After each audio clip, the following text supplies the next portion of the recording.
I never imagined that moving into the Oak Ridge Estates subdivision would turn into a battle of wits, stubbornness, and sheer willpower against the one person who was supposed to maintain order, the HOA president. When I bought my home, a modest ranch-style house on a quiet cul-de-sac, I thought I'd secured peace, privacy, and the kind of neighborhood where you nod politely to your neighbors while still keeping your space. What I didn't expect was to find my own driveway commandeered as a shortcut, not by mischievous kids, not by delivery drivers, but by the president of the Homeowners Association, herself an entitled woman who believed the community bylaws were hers to interpret and everyone else's to suffer under.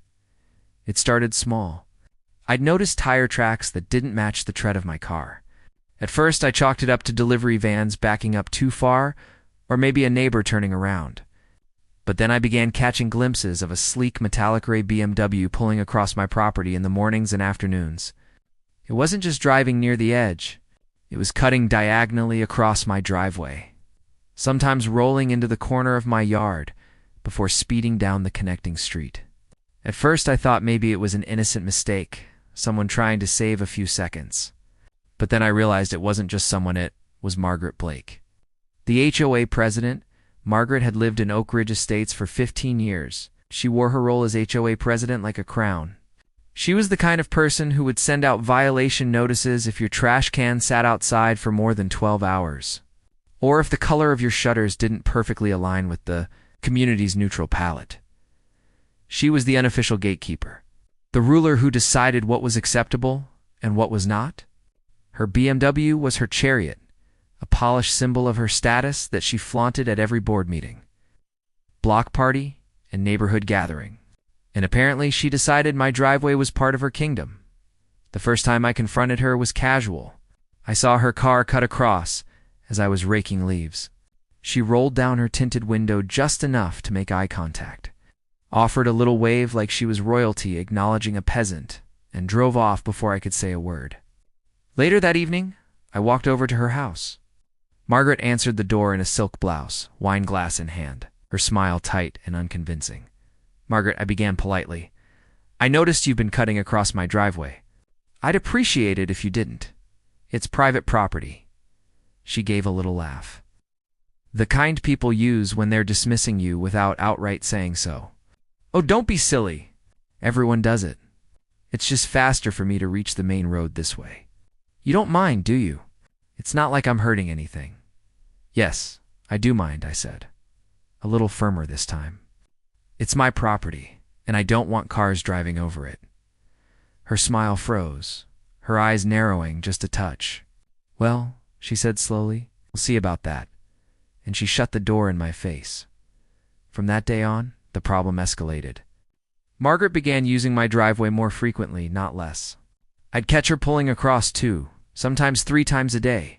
Soon other neighbors started following her lead, emboldened by her disregard. Within weeks, my driveway had become an unofficial shortcut, a throw road for anyone who didn't feel like navigating the winding streets designed to slow traffic in our subdivision. I started finding patches of my grass worn down from tires. Once, I came home to find a delivery truck parked halfway on my lawn, its driver shrugging and saying, "Everyone uses this cut-through." I sent emails to the HOA, but Margaret herself chaired the meetings, and my complaints were conveniently omitted from the minutes. When I brought it up in person, she rolled her eyes and told me to stop making mountains out of molehills. Soon after, I began receiving letters, official-looking violation notices from the HOA, claiming that my grass was improperly maintained, that my mailbox leaned at a 5-degree angle, that my exterior light was too bright. Petty infractions, every one of them, but they came like clockwork, clearly retaliatory. The final straw came one Saturday morning. I walked outside with a cup of coffee, ready to enjoy my weekend, only to see Margaret's BMW cut across my driveway at high speed, clipping the edge of my flower bed. One of her tires sent a shower of mulch flying, destroying the tulips I'd planted earlier that spring. She didn't even slow down. My jaw clenched, my coffee forgotten, as the rage boiled inside me. Enough was enough. I considered calling the police, but I already knew how that would go. They'd come, shake their heads, say it was a civil matter, and suggest I work it out with the HOA. I thought about installing a fence. But the HOA had strict rules about heights and placements, and I knew Margaret would shoot down any application I submitted. That's when the idea hit me. It was simple, effective, and best of all, completely within my rights. The following week, I hired a local landscaping company. I told them I needed decorative boulders installed along the edge of my driveway, large enough to prevent vehicles from crossing, but aesthetically pleasing enough to avoid any technical violation of the HOA's landscaping rules. They delivered for massive granite boulders, each weighing nearly half a ton. With a hydraulic lift, they positioned them perfectly along the vulnerable edge of my property. The rocks stood like silent sentinels, immovable and imposing, yet undeniably decorative. To anyone else, they were just landscaping features. To me, they were a fortress wall. The very next morning, Margaret attempted her usual shortcut. I heard the screech of brakes, followed by a crunch of gravel and a muffled shout. I peeked through the blinds to see her BMW halted awkwardly, its front bumper inches from the nearest boulder. She sat frozen for a moment, then threw the car into reverse, tires spinning as she backed out with an angry jerk. Her face was twisted in rage, her carefully curated calm shattered. Later that afternoon, I received a knock on my door. Margaret stood there, her face red, a stack of papers in her hand. "You can't do this," she snapped, shoving the papers toward me. "These rocks are a violation. They obstruct community aesthetics and create a hazard." I glanced at the paper's HOA violation notices, hastily typed and clearly without any real legal weight. I smiled. "Actually, Margaret, they're landscaping. Decorative. Perfectly permissible under the bylaws. Would you like to see the section that allows them?" I highlighted it for you. Her jaw tightened. She turned without a word and stormed off, her heels clicking furiously against the pavement. For the first time since moving into Oak Ridge Estates, I felt like I had one. My driveway was mine again, secure behind 2 tons of immovable granite. But I also knew Margaret well enough to understand that she wouldn't let this go. People like her never did. And as satisfying as it was to see her BMW thwarted by my boulders, I couldn't shake the feeling that this was just the beginning of a larger battle, one that would test just how far each of us was willing to go. For a few glorious days, life in Oak Ridge Estates was peaceful. The boulders did their job perfectly. No tire marks cut across my grass, no cars trespassed over my driveway, and no BMW dared to scrape its bumper against immovable stone. I savored the victory. Every time I saw Margaret drive past on the proper road, her eyes glaring daggers at me through tinted glass, I felt an almost childish sense of triumph. But like I suspected, the calm was only temporary. The retaliation began subtly. One morning, I woke up to find a fluorescent orange sticker plastered across my mailbox. Notice of violation. According to the slip, my mailbox was unapproved in design and non-conforming to community standards. The claim was absurd. The mailbox had been there when I bought the house, identical in style to half a dozen others on the block. Still, I peeled the sticker off and tossed it in the trash, choosing not to dignify it with a response. 2 days later, I found a new letter taped to my front door. This one accused me of having excessive weeds in my lawn and warned of fines if I didn't address the issue. My lawn, which I mowed religiously every week, was as pristine as a golf course. It was obvious what was happening. Margaret was abusing her authority, using the HOA as her personal weapon to make my life miserable in retaliation for the boulders. I tried to ignore it at first, but the letters multiplied.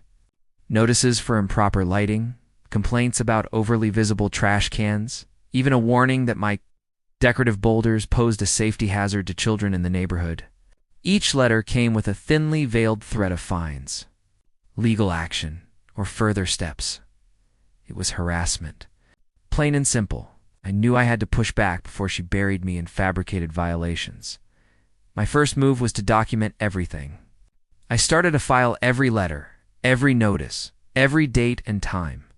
I took photos of my lawn, my mailbox, my boulders, even the angle of my trash can. If Margaret wanted a war, I was going to arm myself with evidence. But the real turning point came one evening when I ran into my neighbor, Mr. Reynolds, an older gentleman who lived 2 houses down. He shuffled over while I was watering the lawn, his eyes darting to Margaret's house before he leaned in. "She's been at it again, hasn't she?" he asked in a low voice. "You mean the fake violations?" I replied. He nodded grimly.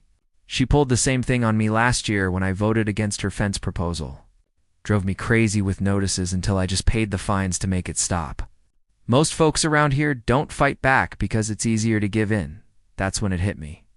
Margaret wasn't just targeting me. She'd been doing this for years. Bullying neighbors into submission, twisting HOA rules to suit her whims. My Boulders had threatened her control, and now she was making an example of me. But I wasn't about to bow down. If anything, her campaign of harassment only made me more determined. I dug through the HOA bylaws myself, combing through the tedious pages late into the night. It didn't take long to find discrepancies. Places where Margaret was clearly overstepping her authority. For example, the HOA couldn't fine without a board vote, and most of her notices had no signatures other than her own. Decorative landscaping, including rocks, was explicitly permitted. And best of all, I discovered that HOA board meetings were required to be open to all members with the right to raise grievances. The next board meeting was my chance. I arrived early, binder in hand, evidence meticulously organized. The community center was half filled with residents, most of them sipping coffee and whispering about lawn maintenance or trash collection. Margaret sat at the front table, her expression smug. Gavel in hand, like a judge preparing to pass sentence. "First order of business," she began, "is the ongoing issue of non-compliant landscaping at the residence of—" "Excuse me," I interrupted, standing up. My voice carried across the room, firmer than I expected. "Before you proceed, I'd like to address the board with evidence of harassment." The room quieted. Dozens of eyes turned toward me. Margaret froze, her smile twitching. "That's not on the agenda," she snapped. "It doesn't have to be," I said calmly, opening my binder. Section 3.4 of the HOA bylaws grants any member the right to raise issues during board meetings. "Unless you're suggesting we ignore the bylaws?" Her face flushed crimson, but she couldn't argue without revealing her hypocrisy. Reluctantly, she gestured for me to continue. I laid it all out. The fabricated violations, the photos disproving them, the clauses she'd ignored. I even included testimony from Mr. Reynolds, who had agreed to back me up. Page by page, I dismantled her campaign until the room buzzed with murmurs. Neighbors who had been too scared to speak began nodding along, whispering in agreement. By the time I finished, Margaret's carefully constructed image of authority was crumbling.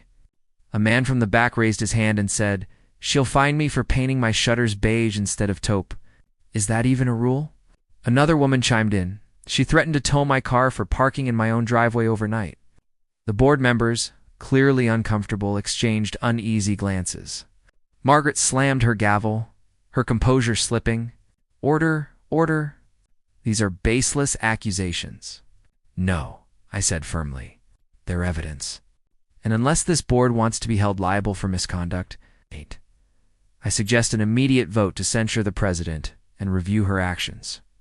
The room erupted. What followed was chaos, neighbors demanding answers, board members scrambling to maintain order, and Margaret sputtering with indignation. In the end, the board reluctantly agreed to suspend enforcement of all pending violations until an independent review could be conducted. It wasn't a full victory, but it was enough. For the first time, Margaret's power had been challenged publicly, undeniably. The days that followed were tense. Margaret no longer used my driveway, though her BMW prowled the streets with a bitter vengeance. She stopped waving at neighbors, her once commanding presence reduced to a shadow of itself. But I knew it wasn't over, not yet. People like her never surrendered gracefully. Sure enough, a week later I woke up to the sound of commotion outside. Someone had spray-painted the words "Property Nazi" across one of my Boulders in lurid red letters. My heart sank as I saw the vandalism. But I didn't call Margaret, didn't confront her. Instead, I called the police. For once they took the matter seriously. Vandalism was a criminal act. They promised to investigate. Though nothing was ever proven, the incident backfired spectacularly. Neighbors whispered that Margaret had gone too far, that the vandalism was her desperate attempt at retaliation. Sympathy shifted in my favor. People who had once feared her began reaching out, offering support, even volunteering to attend the next board meeting. The tide was turning. 2 months later, the HOA held elections. For the first time in years, Margaret faced competition. Several residents, emboldened by my stand, nominated themselves for board positions.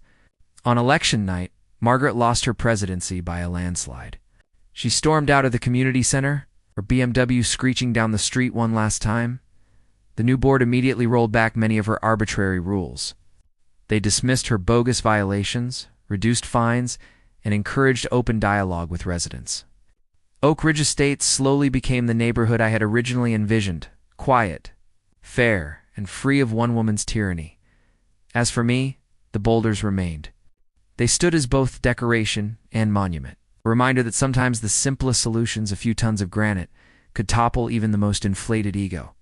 Whenever I looked at them, I felt a deep, satisfying peace, because in the end, I hadn't just reclaimed my driveway. I'd reclaimed the neighborhood from a bully who thought she was untouchable. And nothing, not even the memory of Margaret's BMW, could take that victory away.